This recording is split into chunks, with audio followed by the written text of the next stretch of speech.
Capsulorhexis is considered one of the most important steps of phacoemulsification. Get it right, and you'll proceed with your surgery smoothly. Get it wrong, and this will follow you throughout the procedure. The aim is to perform a continuous curvilinear capsulorhexis that is circular, central, and the correct size. The size of the rhexis should be around 5 mm. A small rhexis is associated with a higher risk of intraoperative complications such as capsular blockage and subsequent nucleus drop during hydrodissection. Secondly, the edge of the rhexis will be vulnerable to damage during manipulation with the phacoprobe or the second instrument, and this may lead to a radial tear in the anterior lens capsule. On the other hand, a large rhexis may give you more space during the procedure, but you'll face difficulties in keeping the IOL stable in the bag after implantation. Before starting your rhexis, and especially if you are a beginner, it is better to stain the capsule with methylene blue to improve visualization of the anterior lens capsule. While injecting methylene blue, hold the cannula tilted slightly downwards below the level of the globe. This will allow the air that's in the cannula to flow inside the eye before the dye. And as you proceed with injecting, move your cannula side to side in order to stain all the parts of the anterior lens capsule. So after staining the capsule and before starting your rhexis, you have to fill the anterior chamber with viscoelastic substance. This will help in forming and maintaining a deep anterior chamber, and it will also counteract the positive vitreous pressure, all of which will help you in completing your rhexis in a smooth manner. As you're injecting viscoelastic, direct your cannula towards the opposite side, as this will displace any air bubbles in the chamber which may interfere with your view during capsulorhexis. And to have a closer view during capsulorhexis, it is better to zoom in and adjust your focus on the anterior lens capsule.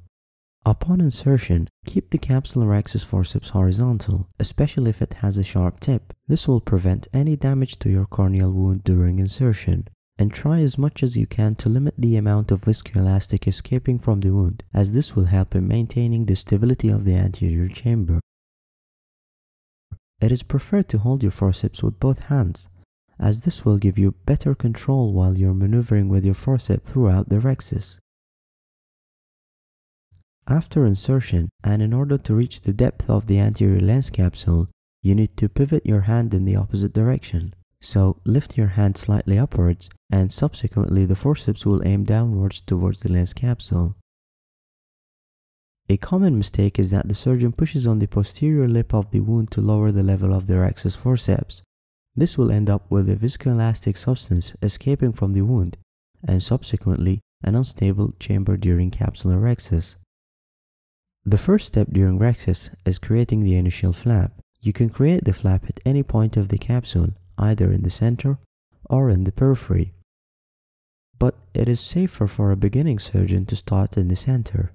It doesn't make a difference whether you guide your rhexis clockwise or counterclockwise, as this is subject to surgeon's preference. While proceeding with your rhexis, be careful if you're going to use the edge of the pupillary margin as your guide to the size of the rhexis, as patients will have varying degrees of pupil dilation. For example, a fully dilated patient may trick you into creating a larger capsulorhexis. As you're proceeding with your rhexis, keep your forceps at the level of the anterior lens capsule, and always avoid too much upward lifting of the forceps, as this may lead to a radial extension. There are two main techniques by which capsulorhexis can be performed: the shearing technique and the ripping technique. The shearing technique consists of pulling the flap in the desired direction of the rhexis in a curvilinear manner, and in this technique, the force is directed along the created flap, with no vector force on the outer part of the anterior lens capsule. On the other hand, the ripping technique consists of holding the flap at an area closer to the tear and pulling it towards the center. This leads to a vector force that is ripping the anterior lens capsule, with stress on both sides of the tear that leads to tear progression. This technique is considered less safe, as it may lead to radial extension. However, it has the advantage of enabling a more abrupt change in the direction of the tear. As we can see here, the surgeon is performing the capsular access in a shearing maneuver, as he is guiding the flap along the desired curvilinear direction of the rhexis. As you're progressing with your capsular access, always keep an eye on the formed tear. You need to be vigilant to make sure that there is no radial extension. And as you're getting ready to move to another grasp of your flap, make sure that you bring it to the center and that you keep the edge everted. This will make it easier for you to re-grasp and continue your rhexis in a smooth manner.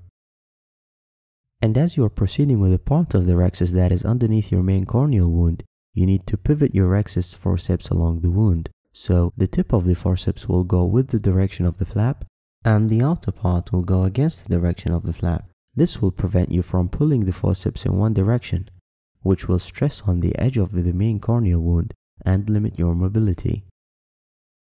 And finally, before going out with your forceps, always make sure that the edge of the tear is completely separated from the outer part of the anterior lens capsule.